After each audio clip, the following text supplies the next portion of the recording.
Welcome back everyone to MTG Dungeon. Today we're going to be talking about the bannings that Wizards has announced on June 1st, 2020. So we are going to jump right over to their announcement. Alright, so they have a new companion rule. Once per game, only time you could cast a sorcery during your main phase when stack is empty. You can pay 3 generic mana to put your companion from your sideboard into your hand. This is a special action, not an activated ability. Now, they're stating that, so things like Sorcerer's Spyglass, Pith Needle, Phyrexian Revoker, those can't stop you from getting your companion out of your sideboard from the exile area. This definitely changes the way that the companions are going to be played. I think it effectively kills every companion except for maybe Yorion in Standard, because Yorion control decks are fine with, having a mana sink to do things.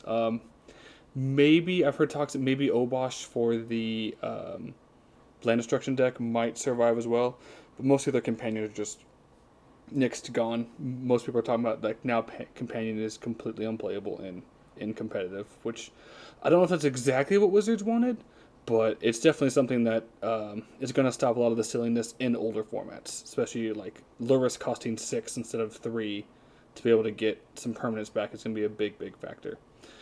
So the Standard and Historic both got bannings of the same card, and that is Agent of Treachery and Fires of Invention. So we're going to quick take a look at Fires of Invention here. So here is Fires of Invention. For those of you that don't know, Fires of Invention is a 4 mana enchantment, 3 generic mana, 1 red. You may cast spells only during your turn, and you can cast no more than 2 spells each turn. You may cast spells with a converted mana cost less than or equal to the number of lands you control without paying their mana cost. So a big reason this card was banned is it is a mana accelerator, quote unquote, right? So let's say you play this on turn 4, right? So that effectively gives you 8 mana, because this is the first spell that you played for that turn. And then you can play another 4 mana spell, so that gives you 8 mana. If it stays around, you go to the next turn and play a land, you now have access to 15 mana. So 2 free spells from the Fires of Invention, if they're both 5 or less. So, if you cast 2 Planeswalkers, like a Luca and a... sort of another cost. A Luca and an Elspeth Conquers Death. So you cast those 2 things, and you still have mana up to activate Castle Vantress. So that's 15 mana. That's more than Tron in Modern gives you on turn 5. The best Tron can do on turn 5 is 13 mana, and that's assuming you have 3 towers, a mine, and a power plant. That's ridiculous.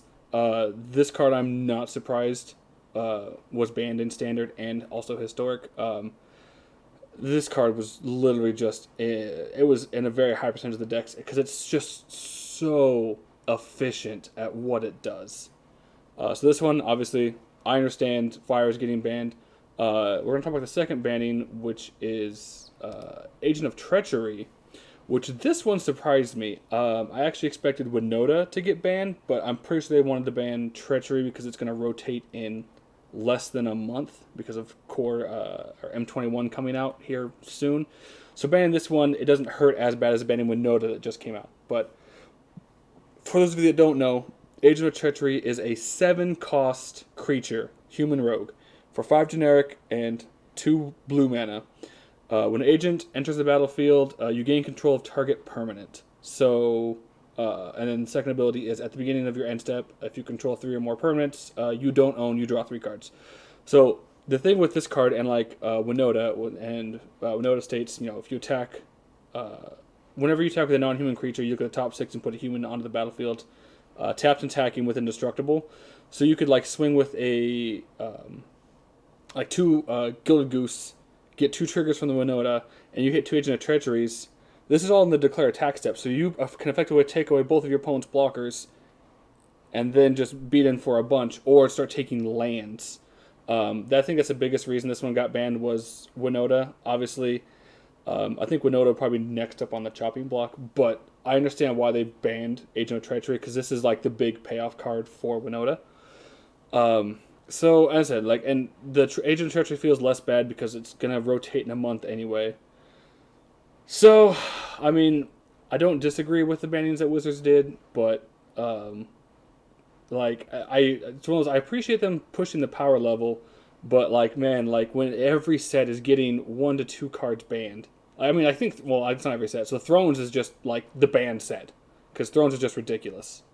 Tabletop effective rules date. It is effective today. Arena and Arena BNR and Companion is effective on the 4th, so it gives people time to adjust, or I guess they're in some kind of war, one of the leagues or events that's going on. I think they're letting them get through that. And then the Magic Online BNR effect is today as well. So I think all of the events that Wizards had on Moto ended this morning or yesterday, so they don't have to worry about like people finishing out with decks and whatnot. So just giving you guys a heads up on what got banned and what I take away from it, and I am one of those people that agree with the bannings, especially now getting back into heavily standard and starting to kind of dabble in historic. I definitely agree with these bannings. I think Winota is probably the next one up on that chopping block. Depends on how ridiculous they end up being. So thanks for tuning in, guys. We do appreciate you watching these videos, and if you want to see more like this, go ahead and subscribe to our channel. And you can also leave comments on maybe some things you want to see from us. We'd be happy to see if we can delve into those things. Thanks. Bye.